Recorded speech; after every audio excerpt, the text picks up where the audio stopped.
සුබ දවසක් සියලු දෙනාටම. පසුගිය වීඩියෝ එකේ අපි කතා කළේ 2026 දී ශ්‍රී ලාංකිකයින් ස්ටොක් මාකට් එකට යා යුත්තේ ඇයි කියලා. අද අපි බලන්නේ ඊළඟ වැදගත්ම ස්ටෙප් එක. ෂෙයා එකක් ගන්න කලින් කම්පැනි එක හොඳද, ප්‍රයිස් එක රීසනබල්ද, රිපෝට් එකෙන් කොහොමද බලන්නේ කියලා. මේ වීඩියෝ එකේ තියරි විතරක් නෙමෙයි. අපි direct John Keells Holdings annual report එක ඕපන් කරලා ඉන්වෙස්ටර් කෙනෙක් වගේ ප්‍රැක්ටිකල් විදියට ඇනලයිස් කරමු. වැදගත් දෙයක් තමයි අඩු ප්‍රයිස් තිබුණා කියලා චීප් වෙන්න කියන්නත් බෑ. වැඩි ප්‍රයිස් තිබ්බ කියලා එක්ස්පෙන්සිව් කියලා කියන්නත් බෑ. ඉතින් අපි බිස්නස් එක ප්‍රොෆිට්ස්, ඩෙබ්ට්, කෑෂ් ෆ්ලෝ, වැලියේෂන් එකත් එක්ක බලන්න ඕනේ. අපි මුලින්ම බලමු කම්පැනි එක වාට තේරෙනවද කියලා. තේරෙන එකක්ද කියලා. මුලින්ම කම්පැනි එක මොන බිස්නස් කරනවද කියලා අපිට තේරෙන්න ඕනේ. JKH කියන්නේ සිංගල් බිස්නස් කම්පැනි එකක් නෙමෙයි. මේක ඩයිවර්සිෆයිඩ් ගෲප් එකක්. leisure, property, financial services, consumer foods, retail, transportation, ඒ වගේම IT වගේ sectors කීපයක operations නුත් තියෙනවා. මේක beginner කෙනෙක්ට important. මොකද එක sector එකක් weak වුණත් අනෙක් sector support කරන්න පුළුවන්. ඒක risk එක ටිකක් spread වෙනවා. ඒත් diversified company එකක් එකපාරටම හොඳයි කියලා කියන්නත් බෑ. එහෙමනම් අපි next step එක විදියට numbers බලන එක කරමු. අපි මුලින්ම බලමු revenue and growth. මෙතන තියෙනවා JKH Group revenue එක 2025 revenue එක 528ක් බිලියන 528.85ක් පෙන්නනවා. previous year එකේ බිලියන 317.38ක් පෙන්නනවා. ඒ කියන්නේ report එකේම කියන විදිහට 167ක growth එකක් මේකෙදි පෙන්නනවා. මේක calculate කරන්න simple formula එකක් තියෙනවා. මේක තමයි formula එක. අපි JKH එකේ case එකේ values දාලා බැලුවොත් අපිට එනවා 167ක් rounded කරලා. ඉතින් මේකෙන් අපිට question කීපයක් එන්න පුළුවන්. beginner කෙනෙක් විදියට අපිට අහන්න පුළුවන් company එක business activity වැඩි වෙලාද මේ? එහෙම නැත්නම් sales grow වෙනවද? එහෙම නැත්නම් growth එක එකපාර temporary ද? නැත්නම් sustainable ද? revenue grow උන එක තනි sign එකක් විදියට හොඳයි. හැබැයි investment decision එකකට ඒක තනි sign එකක් විදියට මදි. ඒක නිසා අපි ඊළඟ ස්ටෙප් එක විදියට කම්පැනි එකේ ප්‍රොෆිට් එක බලමු. හොඳයි. අපි බලමු PBT value එක. ඒ කියන්නේ group එකේ profit before tax එක. profit before tax 2025 දී රුපියල් බිලියන 37.68ක් තිබිලා තියෙනවා. ඒ වගේම previous year එකේ බිලියන 14.8ක් තමයි profit before tax එක තිබිලා තියෙන්නේ. ඒ කියන්නේ ඒක increase එකක් තියෙනවා 153%ක. අපි බලමු PAT අගය. PAT කියන්නේ profit after tax. profit after tax එක තියෙනවා බිලියන 22.08ක්. ඒ වගේම shareholders වලට අයිති profit එක. ඒ කියන්නේ attributable profit එක තියෙනවා බිලියන 13.64ක්. එතකොට ඒක previous year එකේ බිලියන 5.326යි. ඒ කියන්නේ එතනත් increase එකක් තියෙනවා 156%ක. ඉතින් මේක investor කෙනෙක් බලන කෝණයෙන් බැලුවොත් එයාට කියන්න පුළුවන් sales වැඩි වෙනවා විතරක් නෙවෙයි earnings නුත් strong විදියට improve වෙලා තියෙනවා කියලා. හැබැයි මෙතන තව එක step එකක් තියෙනවා. profit ඉහළ ගියත් debt එක explode වෙලාද? එහෙම නැත්නම් cash flow එක weakද? ඒවත් බලන්න වෙනවා අපිට. අපි බලමු දැන් කොහොමද JK John Keys Holdings ලගේ debt එක කොහොමද කියලා. මෙතන තියෙනවා JKH Group එකේ debt excluding leases තියෙනවා බිලියන් 238.08ක්. අපි මෙහෙම බලද්දි if we include leases total debt එක තියෙනවා බිලියන 272.99. ඒ වගේම short term borrowings තියෙනවා බිලියන 54.89. ඒ වගේම bank overdrafts තියෙනවා බිලියන 44.05. interest bearing loans and borrowings about altogether 139.16 billion තියෙනවා. ඉතින් එතකොට beginner කෙනෙක්ට මෙතනින් පොඩි idea එකක් එන්න ඕනේ. එහෙම නැත්නම් lesson එකක් එන්න ඕනේ. debt වැඩි කියලා company එක bad කියන එක නෙමෙයි.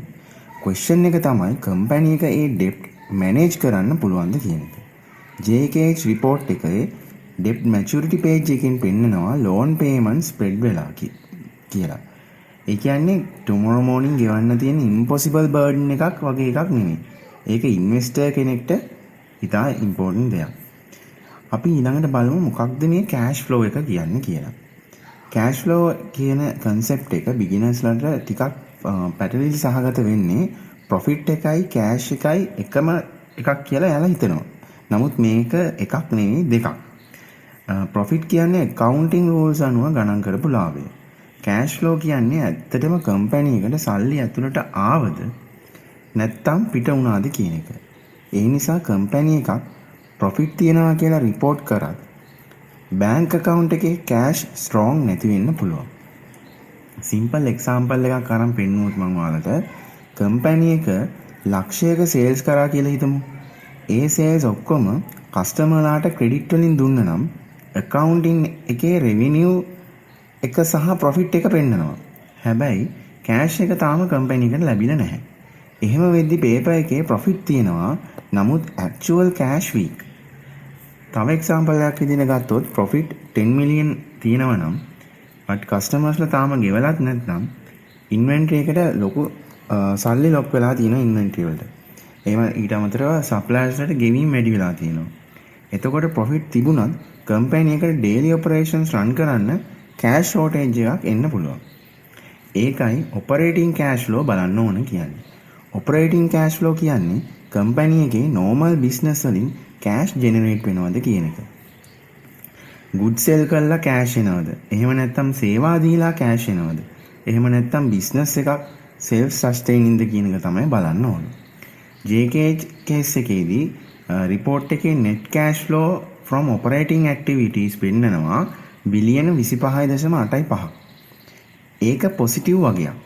ඒකෙන් බේසික් මීනින් එක වෙන්නේ JKH කම්පැනි එයාගේ සාමාන්‍ය බිස්නස් ඇක්ටිවිටීස් වලින් කෑෂ් ජෙනරේට් කරලා තියෙනවා.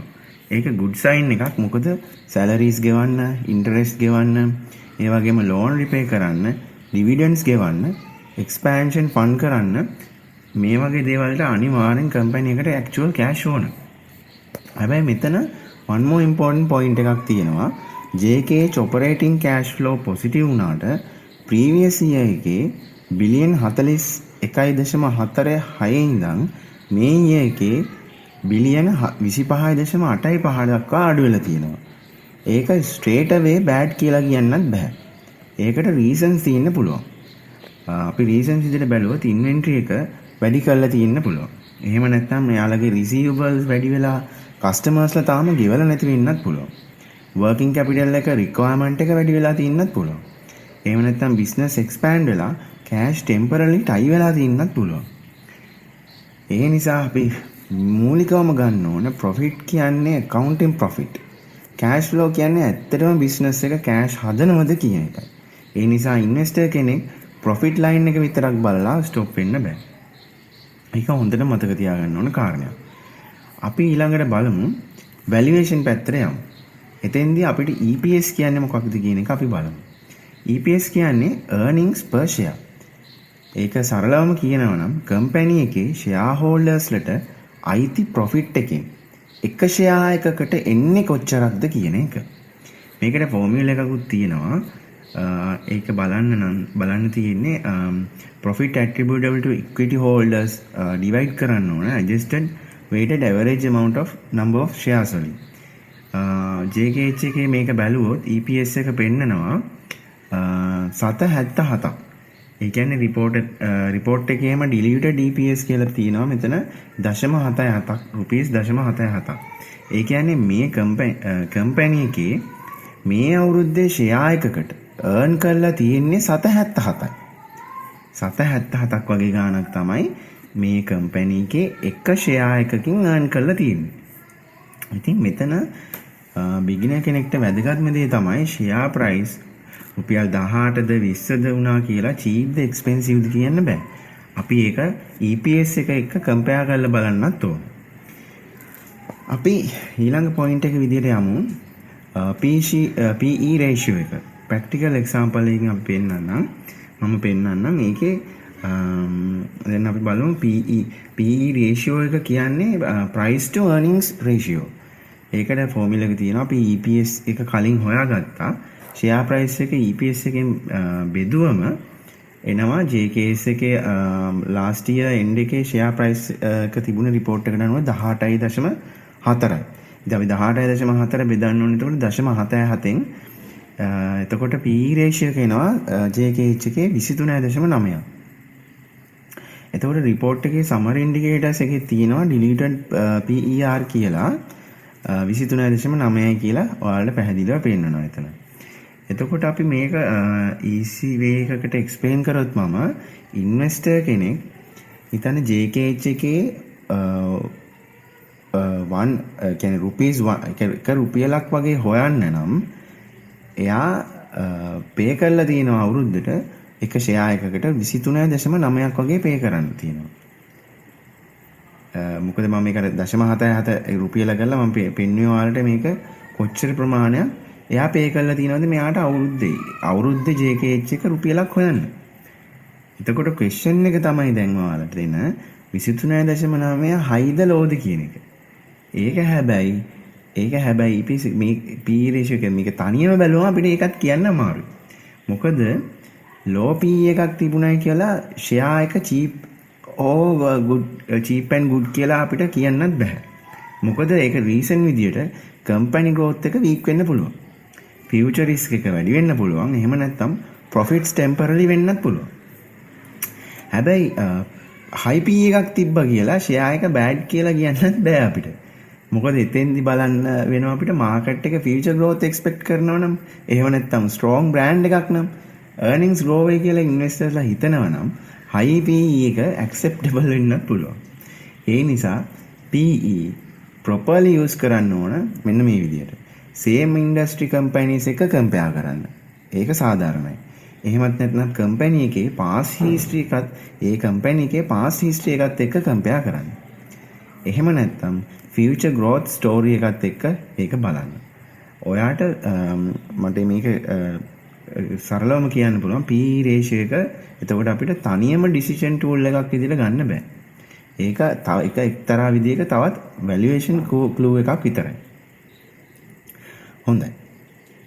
ඊළඟට අපි බලමු ප්‍රධානම තවත් කාරණා දෙකක් dividend සහ net asset per share ගැන. එතෙන්දී JK summary page එකේ dividends paid per share 26 සඳහා 0.3යි කියලා පෙන්නනවා. ඊට අමතරව dividend yield කියලා පෙන්නනවා 1.4%. එතකොට dividend කියන්නේ company එක shareholders ලාට දෙන cash return එක. හැබැයි company එක profit earn කළා කියලා ඒ profit ඔක්කොම dividend විදියට දෙන්නේ නැහැ. board එක සහ management එක decide කරනවා කොච්චර amount එකක් shareholders ලාට දෙනවද කියන එක. ඒ වගේම කොච්චර amount එකක් business එකේම තියාගෙන expansion එහෙම නැත්නම් debt repayment working capital එක future plans වලට කොච්චරද use කරන්න කියලා එයාලා decide කරනවා. ඒ නිසා dividend decision එක profit line එක විතරක් බලලා කරන දෙයක් නෙමෙයි. cash flow, debt, ඒ වගේම growth plans, cash needs වගේ දේවල් බලලා ගන්න decision එක. හොඳයි. අපි එතකොට බලමු දැන් ඊළඟට dividend yield කියන්නේ මොකක්ද කියන එක. dividend yield කියන්නේ share එකක් අද price එකට ගත්තොත් dividend වලින් percentage return එක කොච්චරද කියන එක. දැන් අපි dividend yield කියන්නේ මොකක්ද කියලා අපි JKH එකේ example එකකින්ම බලමු. dividend yield කියන්නේ ඔයා share එක අද market price එකට ගත්තොත් company එක dividend වලින් අවුරුද්දකට percentage return එක කොච්චර දෙනවද කියන එක. ඒ කියන්නේ JKH case එකේදී annual dividend per share එක 7.30 නම් share price එක year end එකේදී 18.4 නම් අපි dividend yield එක බලන්න annual dividend per share එක බෙදනවා current share price එකෙන්. බෙදලා ඒන අගය වැඩි කරනවා 100. එතකොට අර මුලින් report එකේ තිබුණා වගේ අපිට roughly එනවා 1.6 වගේ ගානක්. එතකොට අපිට මේක සරලව කියන්න පුළුවන්. ඒ කියන්නේ ඔයා John Keells holding share එකක් රුපියල් 18.7 විදිහට ගත්තොත් dividend වලින් විතරක් බැලුවම අවුරුද්දකට ලැබෙන return එක 1.5 සිට 1.6 වගේ level එකක තියෙනවා කියලා දල අදහසක් ගන්න පුළුවන්. ඒ වගේම අපි ඊළඟට බලමු net asset per share කියන්නේ මොකක්ද කියලා. net asset per share කියන්නේ company book value angle එකකින් ෂෙයා එකකට රෆ්ලි සපෝට් කරන ඇසෙට් වැලියු අයිඩියා එකක්. එතකොට net asset per share කියන්නේ හිතන්න කම්පැනි එකේ ෂෙයා හෝල්ඩර්ස්ලට අයිති net value එක ෂෙයා එකකට කොච්චරක්ද කියන එක. එහෙමත් නැත්නම් කම්පැනි එකේ තවත් විදිහකින් කියනවා නම් කම්පැනි එකේ assets වලින් liabilities අයින් කරාම ඉතුරු වෙන ownership value එක ෂෙයා එකකට බෙදුවාම ලැබෙන amount එක. ඒකටත් ෆෝමියුලා එකක් තියෙනවා. net asset per share එක equals වෙනවා equity attributable of ordinary shareholders ලගේ සම්පූර්ණ ගණන බෙදන්න ඕන number of ordinary shares වලින්. එතකොට අපි ගත්තොත් මෙතෙන්දී කැල්කියුලේෂන් එක බැලුවොත් ජෝන් කීස් ලගේ අපිට එනවා දල අගයක් 23.4.3ක අගයක් එනවා. ඒ කියන්නේ net asset per share value එක එනවා ජෝන් කීස් හෝල්ඩින්ග්ස් ලගේ 23.4. එතකොට මේක එක්ස්ප්ලেইন කරොත් මම මේ විදිහට ජෝන් කීස් හෝල්ඩින්ග්ස් කම්පැනි එක අද ක්ලෝස් කරලා ඇසෙට්ස් විකුණලා liabilities ඔක්කොම ගෙව්වා කියලා හිතන්නකෝ. එතකොට ෂෙයා හෝල්ඩර්ස්ලා අයිති accounting value එක ෂෙයා එකකට roughly 23.4ක් වගේ අගයක්. හැබැයි මෙතන ඔයාලා දැනගන්න ඕන කාරණයක් තමයි net asset per share කියන්නේ නිතරම market price එක වෙන්න ඕන කියන එක නන් නෙමෙයි. මේක accounting or book value එක. ඒ කියන්නේ market එක future growth, brand value, earnings power, risk, sentiment වගේ දේවල් එක price කරනවා. ඒ නිසා කවදාවත් share price එකක් net asset value එක වෙන්නෙත් නෑ. ඒක අඩු වෙන්න පුළුවන්. එහෙම නැත්නම් share price එක net asset value එකට වඩා වැඩි වෙන්න පුළුවන්. ඒ වගේම තමයි dividend high කියලා ඔයාලා කවදාවත් ඒක buy කරන්න යන්න එපා. ඒ share එක buy කරන්න යන්නත් එපා. ඒ වගේම එතන dividend earnings එහෙම නැත්නම් debt, cash flow, future growth මේ ඔක්කොම එකට බලන්න ඕන. ඉතින් මම හිතනවා ඔයාලට ලොකු අයිඩියා එකක් එන්නේ නැති කියලා මම පොඩි සාරාංශයක් විදිහට දැන් සියලුම කරුණු කැටි කරලා ඔයාලට කියන්නම්. කම්පැනි ඇනලයිසිස් කියන්නේ ෂෙයා ප්‍රයිස් එක විතරක් බලන එක නෙමෙයි. ඉතින් බිස්නස් එක තේරුම් ගන්න ඕන අනිවාර්යයෙන්. රෙවෙනියු ග්‍රෝ වෙනවද බලන්නත් ඕන. ප්‍රොෆිට් ස්ට්‍රෝංග්ද බලන්නත් ඕන. ඩෙප් මැනේජබල්ද බලන්නත් ඕන. ඔයාලා ඒ වගේම කෑෂ් ෆ්ලෝ පොසිටිව්ද බලන්න ඕන. ඒ වගේම EPS සහ PE යූස් කරලා කරන්ට් ප්‍රයිස් එක ලොජිකල්ද කියලා චෙක් කරන්නත් ඕන. මේ වගේ කාරණා ගොඩක් තියෙනවා ඔයාලට තේරුම් ගන්න. මේක JKH මම එක්සාම්පල් එකක් යූස් කරලා මෙතඩ් එක එක්ස්ප්ලেইন කරා විතරයි. මේක කොයිම වෙලාවකවත් බයි රෙකමෙන්ඩේෂන් එකක් විදිහට ගන්න එපා. ඉන්වෙස්ටර් කෙනෙක් තමන්ගේම ඕන් රිසර්ච් එකෙන් ඩිසිෂන් එක ගන්න ඕන. ඉතින් නෙක්ස්ට් වීඩියෝ එකේ අපි තවත් ෆෙයා වැලියු එක එස්ටිමේට් කරන බිගිනර් ෆ්‍රෙන්ඩ්ලි මෙතඩ්ස් කීපයක් බලමු. මම හිතනවා අද දවසේ ඔයාලට ගොඩාක් දැනුමක් ලැබෙන්නේ නැති කියලා මේකෙන්. මම ඊට අමතරව මේ එක පොයින්ට්ස් වලට වෙනම ස්ටාර්ට් කරන ටයිම් ඩියුරේෂන් එක වෙනම යටින් ඔයාලට දාන්නම්. එතකොට අවශ්‍ය වෙලාවට ඒක මොකක්ද කියන එක ඔයාලට බලන්න පුළුවන්. කෑෂ් ෆ්ලෝ ගැන බලන්න ඕන, EPS කියන්නේ මොකක්ද, ඒක මම වෙනම ටයිම් එක දාන්නම්. ඉතින් මම හිතනවා ලොකු දැනුමක් ගන්න නැති කියලා. ඉතින් මගේ වීඩියෝ එක වැදගත් වුණා නම් ලයික් කරලා ඔයාලා ෂෙයා කරන්න. ඒ වගේම සබ්ස්ක්‍රයිබ් කරලා නැත්නම් සබ්ස්ක්‍රයිබ් කරලා ඊඩියන්ගේ වීඩියෝ එකට එකතු වෙන්න මම ආරාධනා කරනවා. බොහොම ස්තුතියි සියලු දෙනාටම. සුබ දවසක්.